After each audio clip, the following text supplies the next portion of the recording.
"Let the hill girls sing last," my steward said. "After the hounds are fed, the court will want something to laugh at by then."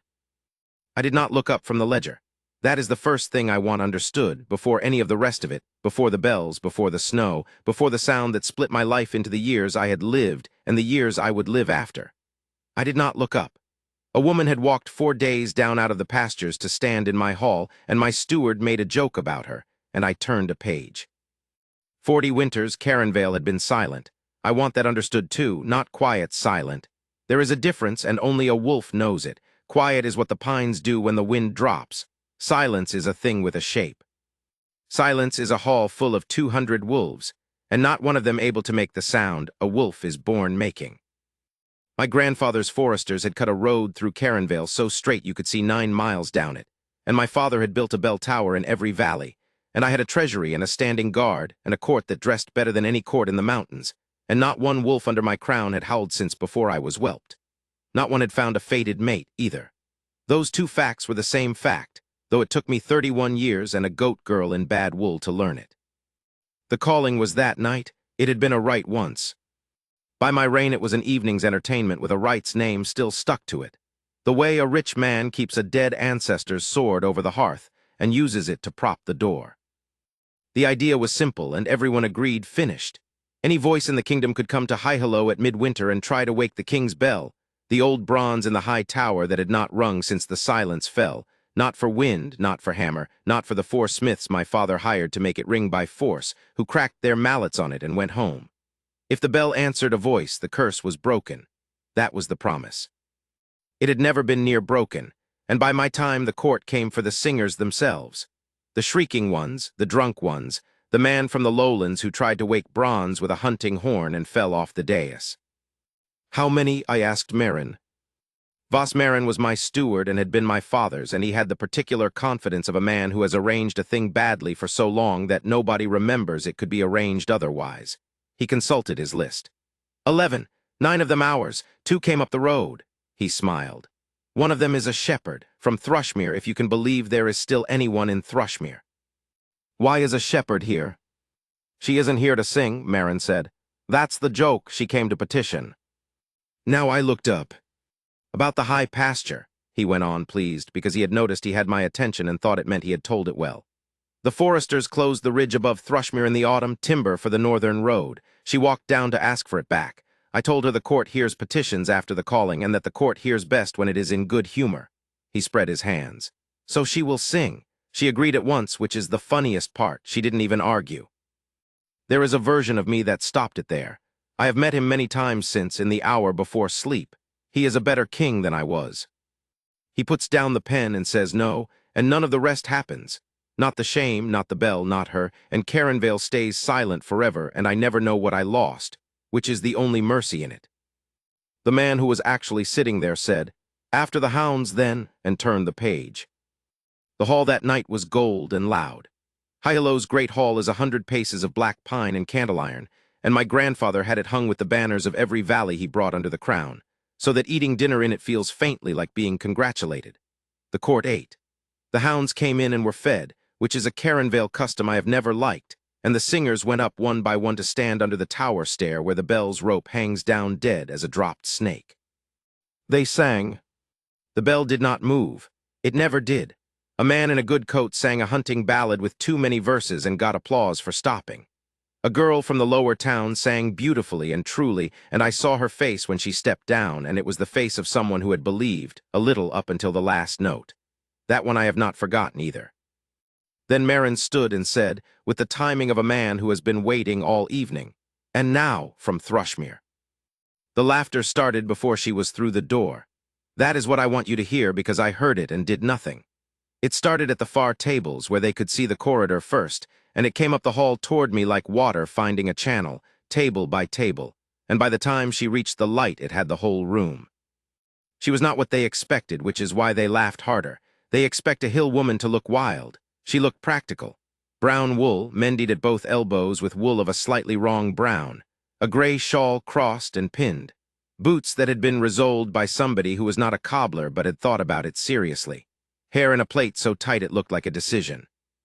She had walked 4 days, and she had washed her face somewhere recently in cold water, and you could see that she had done it on purpose before coming in here, and that was the thing that they found funniest of all that she had tried. She stopped where the singers stopped. She looked up at the dead rope. Then she looked at me, down the whole gold length of that hall, and the look was not what a person gives a king. It was the look you give a shut gate when you are deciding whether to climb it. "Your name," Marin said, enjoying himself. "Ilka Brend." Half the hall made a sound at the accent. It is a real accent, the high pasture one. It puts a small hard stone in the middle of certain words, and Karen Vale's court has spent 60 years teaching itself to find it hilarious. Somebody at the third table repeated her name back in it badly and got a laugh, and I saw her hear it.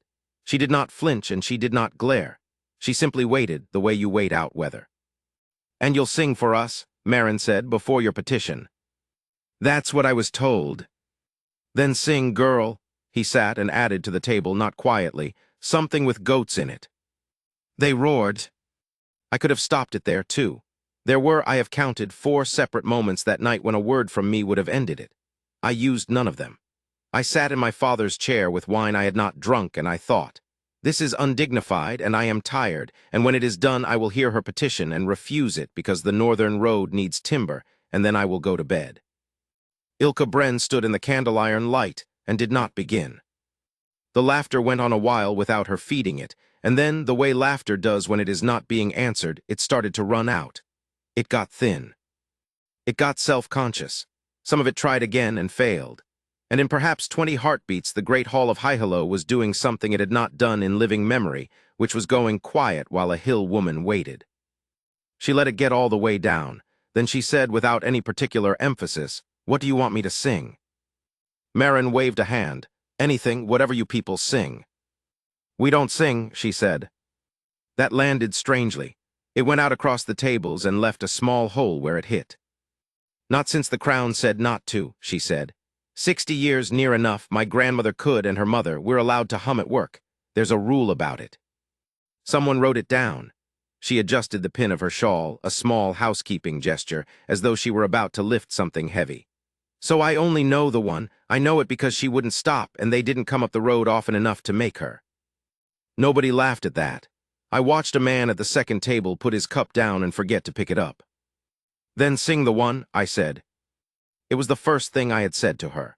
She looked at me for a moment longer than a subject looks at a king, and I understood later, not then, that she was not deciding whether to obey.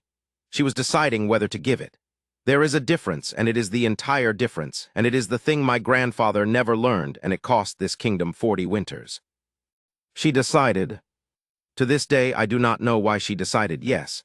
She has told me 4 different answers, and I think all of them are true. She sang. I have been asked since to describe it, and I have never once done it properly, so I will tell you instead what it was not. It was not beautiful the way the girl from the lower town had been beautiful, that had been trained and lovely, and it had gone up into the rafters and come back down and been applauded. Ilka's voice did not go up. It went out. It went along the floor and into the wood and under the tables the way cold does. It was low and unhurried and slightly rough, a voice that had spent its life being used outdoors on animals and weather, and it did not perform anything at all. It was in the hill tongue. I did not know a word. And it was old. That was what came through the wine and the candle smoke and the 31 years I had spent being the king of a place I did not understand. The song was older than the hall, older than the banners, older than the road. It had been being sung in those pastures while my grandfather's grandfather's people were still deciding whether they were a kingdom, and it had never once needed us. And here it was in this room because a woman wanted a pasture back for her sheep. Under my ribs, something moved. I want to be exact about this, because everything after it depends on it, and because I have heard the story told wrong in 3 valleys already. There was no light, nothing glowed. The bell did not ring. I will say that plainly, the bell did not ring that night, and anyone who tells you it did was not there. Nothing happened that a man at the far table could have seen. What happened was inside me, and it was this. I had lived my whole life with a wolf in me that had no voice. Every wolf in Carenvale has one. We can shift, we can run, the shape works. It is only the sound the curse took. You do not miss what you have never had. I would have sworn to that. I did swear to it to my father's face when I was 14 and he was dying and trying to tell me what he had lost. I told him you cannot miss a sound you never heard. And then a shepherd sang 11 notes of something in a tongue I did not speak, and my wolf lifted its head. Not metaphorically. It lifted its head the way an animal does at a footstep on a road it has been watching for years. And something came up out of it, one note, a single low answering thing, so far down in me it was more felt than heard, and it stopped my breath in my chest like a fist. It was a voice I had never in my life heard. And I knew it immediately and completely and without any doubt at all, the way you know your own hand in the dark, because it was mine. I do not remember standing. I know I did, because Marin told me afterward at length, in the tone of a man explaining that his king had embarrassed him. The king of Caronvale rose halfway out of his father's chair in the middle of a joke he had personally authorized, with his hand on the table, staring at a woman in mendied wool as though she had walked into the hall carrying his own head. The song went on 4 more lines. Then it stopped where it stopped. Hill songs end like a door closing, no flourish. And the silence afterward was the loudest thing that hall had held in 40 years. Nobody laughed. Nobody applauded either. 200 wolves sat in a gold room with their mouths shut, and their hackles up, and none of them knew why. And I stood at the head of them with my heart going like a hoofbeat and one impossible note fading out under my ribs. And Ilka Bren looked around at all of it with mild, tired puzzlement and said, "Well, that's it." Marin recovered first, because that is what stewards are for. He laughed one loud manufactured bark of it and said, "Charming, utterly charming. Thank you, girl," and someone took it up gratefully because the room badly wanted permission, and the noise came back all at once, too fast and too loud, the way a crowd covers something it has felt and does not want. And under it he leaned to me and said, "Sit down, my lord, people are looking." I sat down. That is the part I have never been able to explain to her, and she has never once required me to. I felt my own wolf's voice for the first time in my life, and my steward told me people were looking, and I sat down. The tables went back to their wine. The calling was declared closed for the year, as it had been closed for 40. Somebody called for the man with the hunting horn to do his fall again. I looked for her and she was gone. I found her in the outer yard. It had begun to snow, that fine mountain snow that does not fall so much as hang about, waiting to be walked through. And she was standing under the arch by the stables tying a bundle onto her back, and she had already got her boots laced for the road. "Petitioners are heard tomorrow," I said. She did not jump. I will say that for her, and it should have told me everything about who I was speaking to. A shepherd, alone in a king's yard at night with the king behind her, and she finished the knot before she turned around. "No, they're not," she said. "I am the king. Petitions are heard when I say." "Aye," she said, and you sat down. The snow came between us for a moment. "Your steward's a liar, but he's an honest liar. He told me the price up front," she said. "Sing and be laughed at, and then they'll hear you. So I paid it. And then he shut the calling, and the hall started drinking, and nobody sent for me, and it's 4 days back, and my grandmother is 86, and the ridge is closed, and the flock has 3 weeks of grass left." She pulled the strap tight. "So I'm going. I'd rather walk it in the dark than stand in a warm yard being told the price twice." "You'd have been heard." "Would I?" She said it without any heat, which was worse. "My lord, I've been in your hall 2 hours. I know what I'm worth in it. It's not a complaint. It's arithmetic." I could not answer that. I am a man who has always been able to answer. I had been trained to it. A king does not stand in a yard with nothing to say. But every sentence I reached for went into that hall and came back with her voice on it and the laughter under it, and none of them would come out. So instead I said, stupidly, the only true thing I had. What was the song?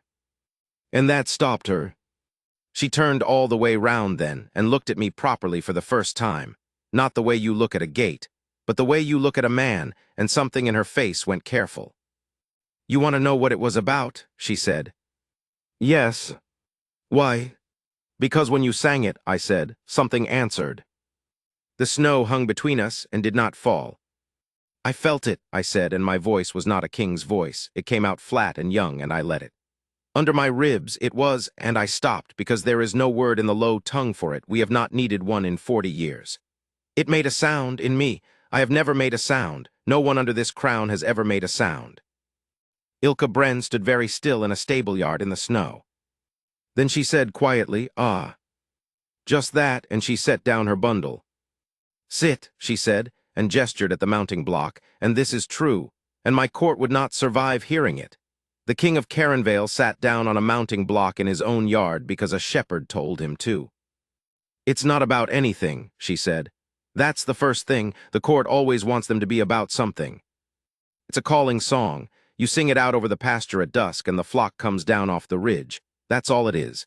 It's 400 years old, and it means, come home, it's dark, I'm here. She shrugged. My grandmother sang it at my grandfather's burial and at my birth because it's the only one that fits everything. It doesn't fit anything, it just fits. Come home, it's dark, I'm here. My wolf turned over. I put my hand flat on the cold stone of the block. Your grandmother, I said, her name. Why, her name, Ilka. It was the first time I had said it. She noticed. I noticed her noticing. Yeva, she said, Yeva Bren. I had never heard it before in my life, and every hair on my arm stood up. And her mother's? You'd not know it. Tell me. She looked at me a long moment, and there was something coming up behind her eyes, a sort of grim humor, as though she had walked 4 days downhill and was only now discovering that the joke had a second half. Maria, she said, Maria Bren of Thrushmere. And then with the smallest lift of her chin, the first pride I had seen in her, and it was not pride in herself. They called her the Moonsinger. Your grandfather called her something else. It's in your books, I'd expect, if your books are honest, which I'd not bet the flock on. The snow went on hanging in the air. That's what you people never got told, Ilka said almost kindly and picked her bundle back up. You think a witch cursed you. Something out of the dark, something with a grudge, something you could kill if you found it. That's the story down here. I've heard it in 3 inns on the way. She settled the strap on her shoulder.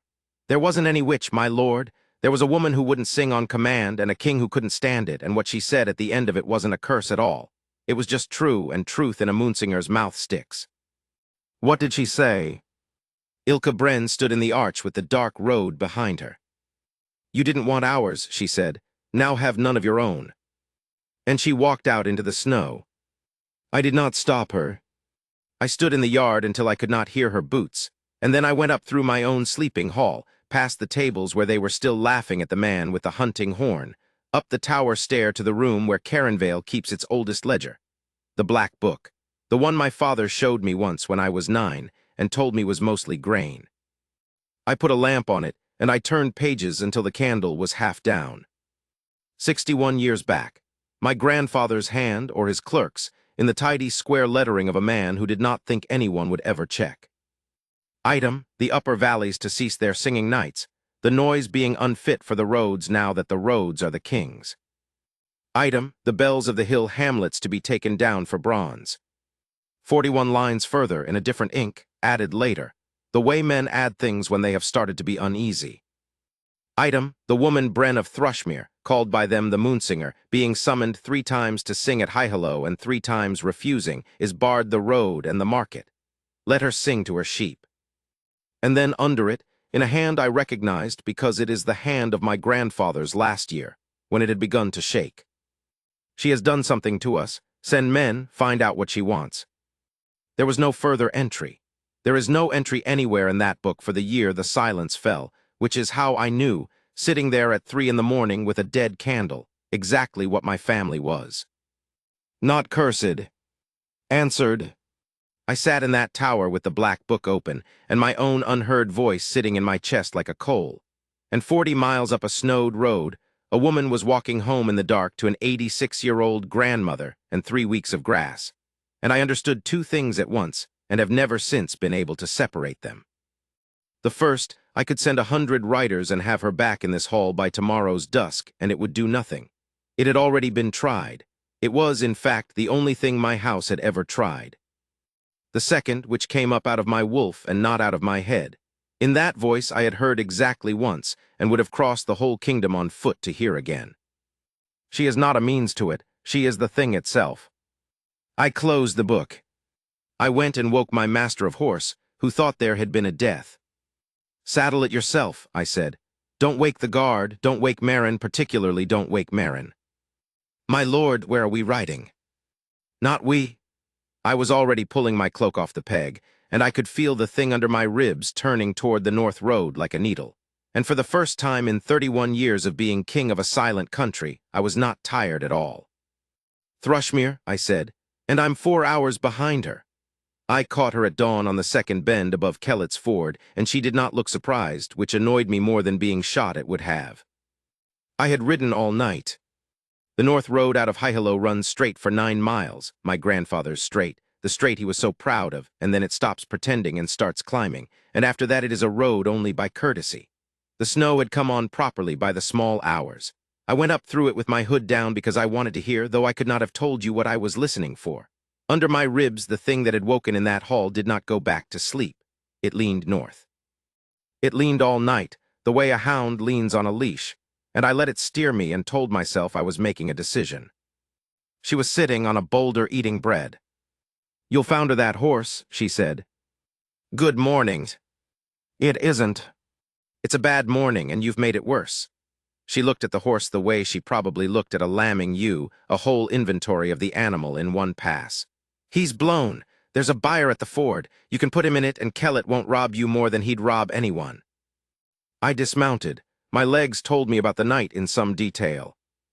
"You knew I'd come." "I hoped you wouldn't."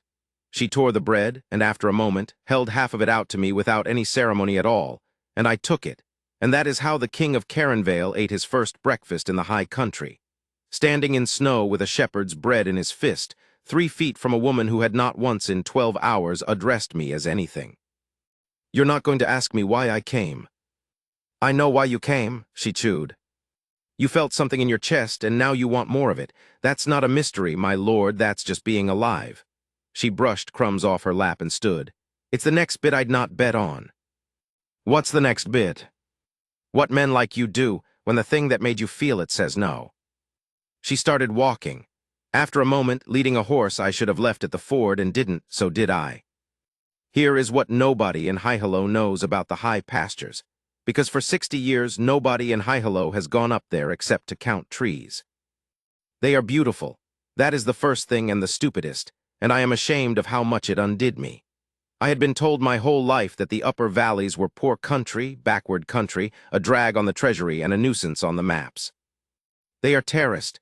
Every ridge above Kellett's Ford is cut into steps by hand, generation on generation, walls of dry stone laid so tight you could not slide a knife between them, and in the snow they run up the mountains like the lines of a palm.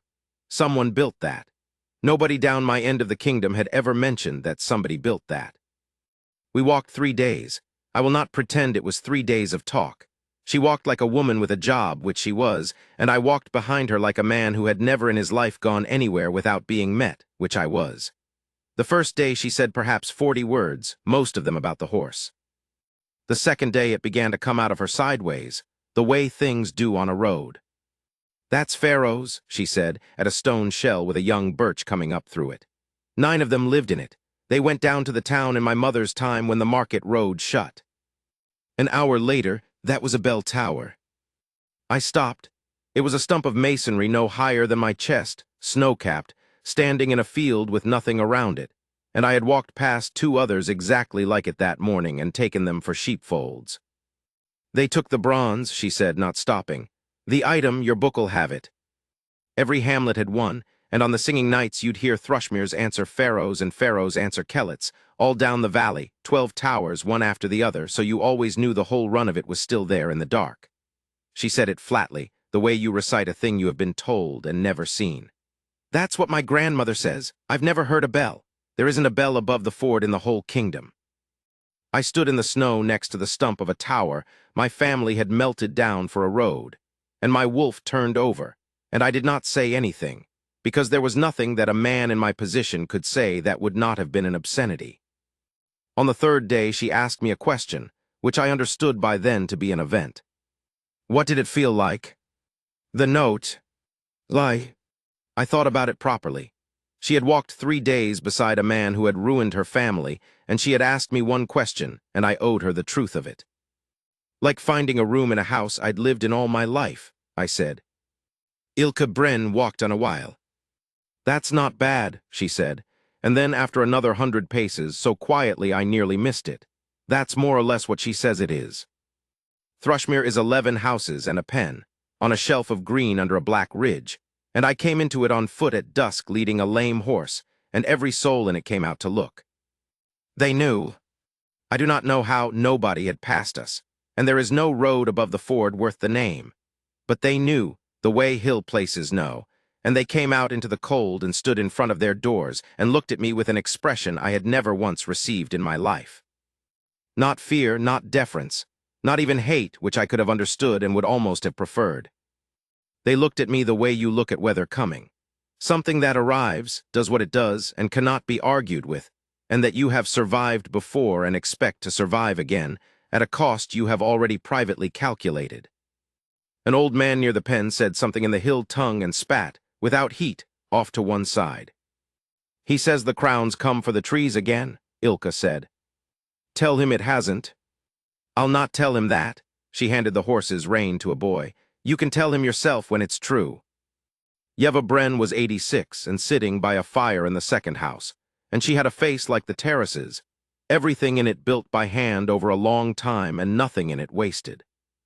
She looked at me a long, long while. Then she said in the low tongue, with an accent so thick it took me a moment, "You've his jaw." Whatever I had been braced for, it was not that. "Your grandfather's," she said. "I saw him twice, once when I was 9 and he came up to take the bell, and once at the end when he sent the men." She nodded at a stool. "Sit down, you're blocking my heat." I sat down on a stool in a shepherd's house, because a woman of 86 told me to. It was becoming a habit in that family. "He sent men," I said. 3 times he summoned her, and 3 times she said no, and then he sent men. That's the bit your book won't have. Yeva put a hand out, and Ilka put a cup in it without being asked. They had done that 10,000 times. They came at night, 12 of them, to fetch my mother down to High-Hello to sing at the king's table, and to explain to her on the way that the fetching was a kindness compared to the alternative. The fire cracked. My hands had gone very still on my knees. "Did they?" "They did not touch her," Yeva said, and something in me let go so violently I nearly made a sound. "You want that? I can see you want it." "No." They never got the chance, because she came out to them herself before they reached the door. I was 7, I was behind her, I saw the whole of it, and she stood in the snow in her shift and said, "I've said no thrice," which word was hard. The old woman drank.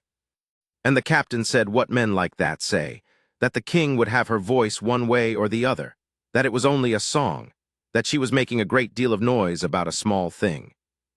And she said, she laughed at him, Yeva said. That's what nobody down the road has ever been able to swallow. She laughed, because she just understood what he'd told her, you see, that they'd come 60 miles up a mountain in the dark, 12 armed men for a small thing. That's when she knew what it was worth to them. She turned the cup in her fingers. And then she stopped laughing, and she said the words, and every one of those 12 men heard her say them, and they went home and told it, and that's why your whole kingdom spent 40 years hunting a witch. You didn't want ours, now have none of your own. That's it. It's not a curse, I said. My voice came out wrong. It isn't, it's a sentence. In the grammar sense, it's a plain sentence. I, said Yeva Bren, that's what a moonsinger's is. That's the whole of what a moonsinger is, boy, someone who says the true thing out loud at the right hour, and it sticks, because it was true before she said it. She looked at me over the cup with eyes the color of wet slate. Your family didn't want a song sung freely, so you got a country where nothing is sung freely. You had no wolf's voice because you had no use for a voice you couldn't order. It's not magic. It's just arithmetic with the numbers left in. It's not a complaint. It's arithmetic. 3 days ago in a stable yard, in a granddaughter's mouth. I looked up and Ilka was standing in the doorway with her arms folded and her face perfectly unreadable, and I understood that I had been walking beside the thing itself for 70 miles and had spent most of it talking about the horse. Then it can be undone, I said. Can it? There's a price. There's always a price, that's how these. There's no price, Yeva said, and for the first time she sounded old and tired and terribly patient. Gods, you people. He'd have paid a price, your grandfather. He'd have paid anything. He sent word at the end, did you know that? Offered her the whole ridge, the bronze back, gold, anything she named. She set the cup down. That's why he died silent. He thought it was a fee. He never once understood that the thing he wanted couldn't be bought because the wanting to buy it was the exact thing that broke it. The fire went on cracking. Then what? I said. My throat was closing. Tell me what. Yeva Bren looked at me for a long moment, and then she did something that shook me worse than any of the rest of it. She looked at her granddaughter. "That's not mine to tell you," she said. "It's hers." They gave me a bed in the byre loft, which was the only spare space in Thrushmere, and I lay in it under a horse blanket and did not sleep. And some time after midnight I heard, from the dark below, very low, 4 notes of a calling song being hummed by a woman checking on her ewes. Under my ribs, the answer came up like a struck bell. I put my fist against my mouth and lay in the straw of a shepherd's byre, the king of a silent country, shaking, and I finally understood my grandfather completely, which was the worst thing that happened to me in the whole of that winter. Because I wanted to command it. That is the truth, and I will put it in the record. Lying in that loft with her voice going through me like a wire, some part of me, the part with the jaw, thought, clearly and calmly and with the full authority of the crown, I could have this every night. I could have her brought down. She would be housed better than she is housed here. Her grandmother would have a physician. The ridge would be opened by spring. She would have 100 reasons to be grateful and not one to say no, and I would never have to hear the word. It was such a reasonable thought. That was the horror of it. It did not arrive wearing my grandfather's face. It arrived wearing mine, dressed as generosity, and it took me until the gray of the morning to get it by the throat and understand what it was. It was the 12 men in the snow. It was exactly the 12 men in the snow, only wealthier and better mannered, and it would have worked, and Caronvale would have been silent for another 400 years. I got up before dawn and went out and stood in the pen among the sheep, because there was nowhere else in that hamlet a man could go to be ashamed in private. And that is where Ilka found me at first light, and that is where the riders found us both an hour later. There were 9 of them, and Marin was at the front on my gray, and he came up the last 100 yards of the track, calling my name in a voice I had heard him use on servants. My lord, thank every god," he swung down. He was gray with cold and genuinely frightened, and for one moment I remembered that he had known me since I was 4, and it made what came after worse. 3 days. 3 days, no word, the hall thinks you're dead and adrift. You rode out with no guard. I'm well, Voss. You are not well, you are standing in a sheep pen. He got hold of himself. He straightened his coat.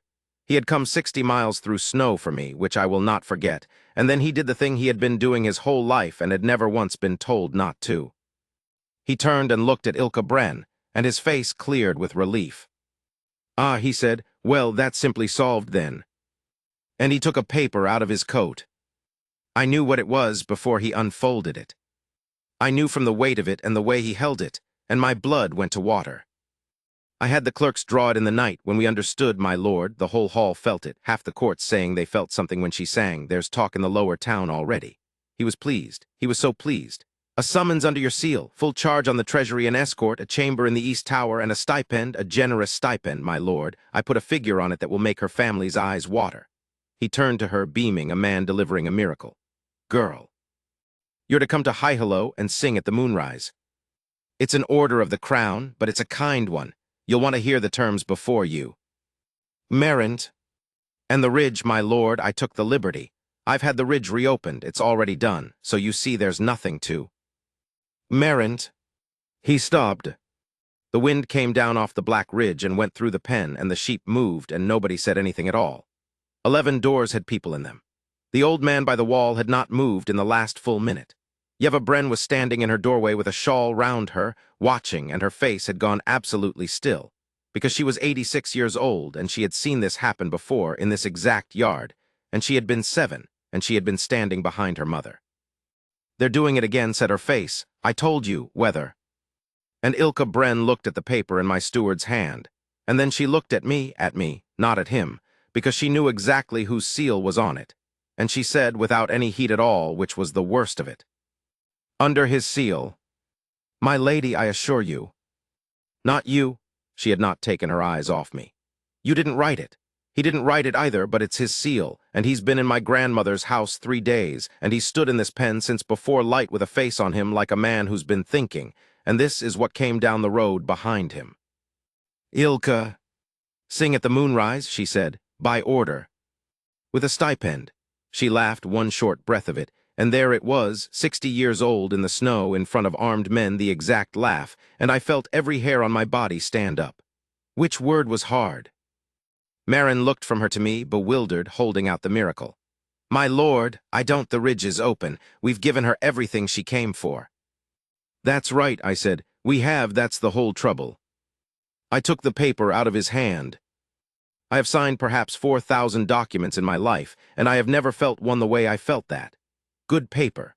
My clerk's tidy square lettering, the same hand as the black book, the same hand that wrote "Let her sing to her sheep." 61 years and my house had learned exactly one new trick, which was to be pleasant about it. I held it up so that the whole hamlet could see it. Voss, I said, what is the date of this? My lord, the date. He told me. I looked at the 11 doors and the black ridge and the woman in the doorway with the shawl, and I said, loudly enough to carry, in the low tongue, because it was the only tongue I had. Then let it be written that on this day the crown of Caronvale, having learned nothing in 61 years, sent a paper up this mountain to buy what its grandfather tried to take. And I tore it in half. Nobody cheered. That is not a thing that happens up there. But the old man by the wall took his hands out from under his arms, which I have since been told was extraordinary. Marin's face was a study. My lord, the ridge, do you mean to close the ridge? No. The ridge stays open. I pushed the halves into his hands. It stays open if she never sings another note as long as she lives. It stays open if she spits on my boots at the gate. It was never hers to buy, Voss, it's hers. It's been hers since before my family could write, and we have spent 3 days and 60 years pretending that giving a woman her own field back is a generosity. I could hear my own voice getting away from me, and I let it. Every entry in the black book, everyone. That's the trick, that's the whole trick. We take it, and then we sell it back to them, and then we're hurt when they won't be grateful. He stared at me. Behind him, the 9 riders stared at their saddles hard. Then what am I to tell the hall? He said at last, and he sounded old. That there'll be a moonrise, I said, and that I don't know if anyone will come. Then I turned around and I walked over to Ilka Bren in the sheep pen, in front of her grandmother and 11 houses, and 9 of my own men. And this is what I had spent 3 days and 1 very bad night learning how to do, and it took everything I had. I did not kneel. She has told me since that she would have walked away if I had, because kneeling is still a performance, and a performance is still a thing you do at somebody. I stood in front of her with empty hands, and I said, Ilka Bren, I'm asking. She waited. There's a night in 9 days when the moon comes up over the ridge above Highello, and my house used to make people sing on it, and then stop them, and then beg them, and I have done both of those in 1 week, and I'm done. My breath went out white. I'm going to open the singing nights, all 12 valleys, bells or no bells, tonight, tomorrow, whether you ever come down that road again or not, because it should never have been shut, and that's true even if nothing ever answers. That part isn't a bargain. That part happens regardless. Do you understand me? Regardless. Something moved, very slightly, at the corner of her mouth. And then on that night, I said, I would like you to sing, not for the crown, not for the curse. Not so that I can have, my voice did something, and I let it do it in front of 9 of my own guard, so that I can have that sound again, which is what I want, and which is the reason I am not to be trusted with this. I'm asking you to sing because you want to, and you can say no. You can say no in front of the whole court, and they will hear it, and nothing will happen to you or this village or that ridge. And I will go home and be the king of a silent country for the rest of my life, and I will have deserved it. The wind came down off the ridge. Ilka Bren stood in the pen with her arms folded and looked at me for what felt like a season, and I understood, standing there, that I had no idea what she would say. None. That was new. I had been 31 years in a world where I always knew. Then she said, You've got it wrong. My heart went down through the ground. Not the asking. The asking's right, that's... She made a small gesture, almost embarrassed, and glanced at her grandmother's doorway. That's the first time anyone's done that. In 60 years, someone should write that in a book. Then what? 9 days, she said. You said 9 days. The moon. My lord. Ilka Bren looked up at the black ridge, and then at me, and for the first time since she had walked into my hall, she looked genuinely, deeply tired, and something else underneath the tired that I could not read at all, and that frightened me more than the tearing of the paper. I'm not the moonsinger. I'm a shepherd who knows one song her grandmother wouldn't stop singing. What are you telling me? I'm telling you, she said, That if I stand up in your hall in 9 days and open my mouth and nothing happens, if the bell sits there like it sat there my whole life, then it's not you that's ruined, it's them. She nodded once at the 11 doors. It's Thrushmere. It's every hamlet that spent 60 years believing my great-grandmother was worth something. They'll have had one night of hoping, and then they'll have to go back up the hill knowing it was just an old woman shouting at soldiers in the snow. She let that sit. That's what you're asking me to risk, she said. Not my pride. Theirs. And behind her from the doorway, in a voice like a stone wall being laid, Yeva Bren said, Then risk it, girl.